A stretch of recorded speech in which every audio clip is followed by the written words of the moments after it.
position for Norway, because as a lot of people have been talking about, they are a potential dark horse in this year's World Cup. This is the last fixture for the two sides before we get underway, and it's like a repeat of the Champions League final, with kicking the ball out of play to immediately press your opponent deep inside their half. We've seen that before, Rodri.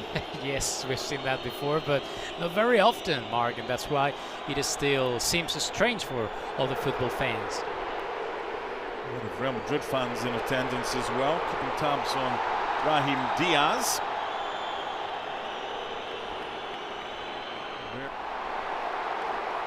Sloppy from Ryerson. He's off to the races. Brahim Diaz. 1-0.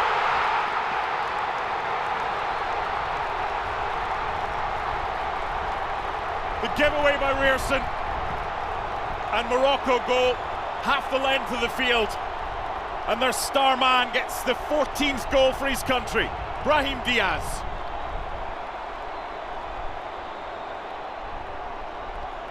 Great transition by Maroco. How they broke those Norwegian lines, the speed, the combination up there, and indeed, Brahim Diaz, that was great, the shoot. And, you know, he had another option, but it was a great goal. Not sure what David Moller-Wolf is doing, just standing off Brahim Diaz. Allowed him far too much space, far too much time. And the 26-year-old punishes Norway. Great work from Ez Abdet on the left-hand side. The decoy run was made by Saibari. Brahim Diaz was always going to be the target if he was in space. And the perfect start, and celebrated by the majority of the crowd inside Sports Illustrated Stadium. After what happened in the Qatar World Cup, all the people we're thinking about what version of Morocco we will see on this World Cup, and it's going to be like a very similar version, because we've seen that they are really strong back in defense, and we've seen in this goal how the two seasons are great still. To the other end now, a chance for the equalising goal. Still alive.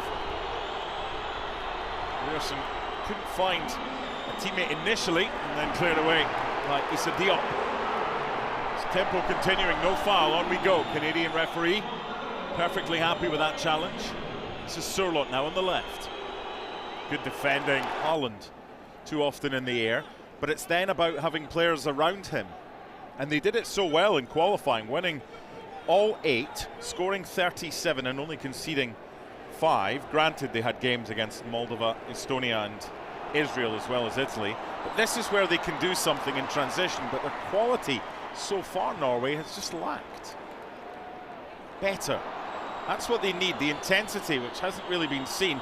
In for Haaland, and off Diop. Much better from Norway, just doing what they do best. They're asking for a handball in Morocco's box. Let's see the replay. No, off the shoulder. Yeah, clear. There is VAR. It wouldn't take too long to check that one. Holland's face, I think, is like, okay, perfect. Well, you don't ask. I got it. It's worth the question. A few Manchester City shirts evident behind the goal. Support of their man, Erling Braut Haaland. What a wonderful pre-tournament group photo. It's not going to go out either. And one back by Unai. Now the counter. This is where Morocco have looked most dangerous. Nice switch by Ez Abdet. No one there to follow up for Morocco. Whether or not that was the best option, there were 2 players at the back post with Saibari. A starting role every single game, as he's doing in Morocco. So I think, you know, this is about heart at the same time too. The changes looking to team up. It's a strong challenge, but a fair challenge and a legal one according to the referee. We do have VAR today, which can only intervene if it's inside the box or if it's a potential red card challenge, which the latter certainly doesn't seem like it was. Yeah, good decision for the referee in this case, because I think he touched the ball. But anyway, let's see, because looks like these substitutions have made a positive effect on Morocco. Well, 4 of these players aren't even in the squad of 26. They've just... So a whole host of changes made by Norway during that cooling break. Here's one of them, Oscar Bob.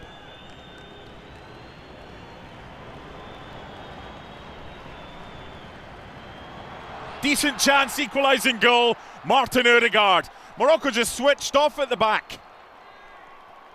No one picking up Ødegaard, and with 15 minutes to go, Norway's back on level terms, but Morocco defensively falling asleep.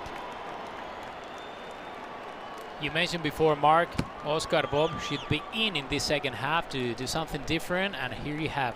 The movement was just incredible, the control, the deliver, how he finds Ødegaard completely on his own inside Morocco's box, and then finalizing at his best. Really great play and really great goal by Norway, so more than deserved. It's his 68th cap for his country, the skipper. A lot of people would think he would have more than the 5 goals he has now, but that's his 5th for his country, and Norway are back on level terms.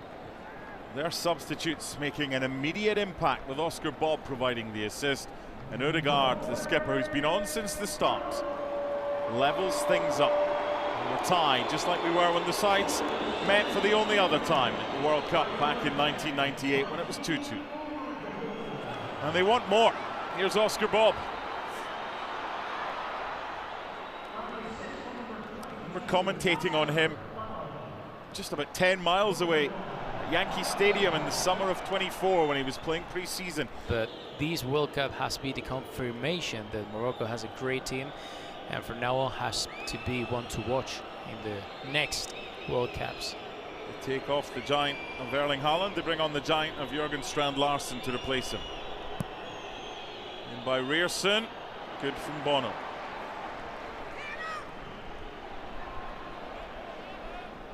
They've lacked quality, Morocco, in getting the ball clear in the last 15-20 minutes or so. Just don't really desire. I mean, he's okay, he's back on his feet, but just a little bit of a warning. Yes. Morocco to the other end, good tackle. They'll get a corner though. 2 minutes plus added time remaining. There's been a lot of stoppages plus the cooling break, so there's probably about 10 minutes left in this game.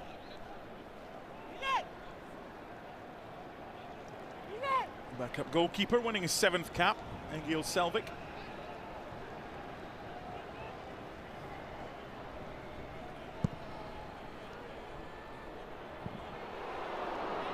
That's a chance. Yes. For Amai Mooney. Again, these kind of disconnections in the Norwegian defensive line should be dangerous for the World Cup. Not maybe in this kind of friendly matches, but in the World Cup it can cost goals. I think there's plenty for the opposition of these two teams to get their teeth stuck into in doing their research when preparing to face Morocco and Norway. It's the Norwegians looking for a winner. Morocco defending well and get the free kick. From a Norway perspective, you basically have the 3 defenders plus Rierson that gets forward, and they do try and get Muller Wolf forward from left back where they can. And from the perspective of facing Morocco, Morocco are probably at their most dangerous when the opposition's just given them the ball back. That's it. That's it. Exactly what I mean. At the end of the day, you have to take advantage of the strengths that you got on the squad. In the case of Morocco, for me, they're really pragmatical in the defensive line. They're really strong up there. But the counter-attack is just incredible. And I think that they've grown a little bit more in the recent years, in the last 2 seasons, because they like to get more the ball possession With Norway, I think they have a very young, talented team. They still have to grow and develop themselves in a high international level. They're going to find a way against the better sides to get the ball to Haaland. No added time. Okay.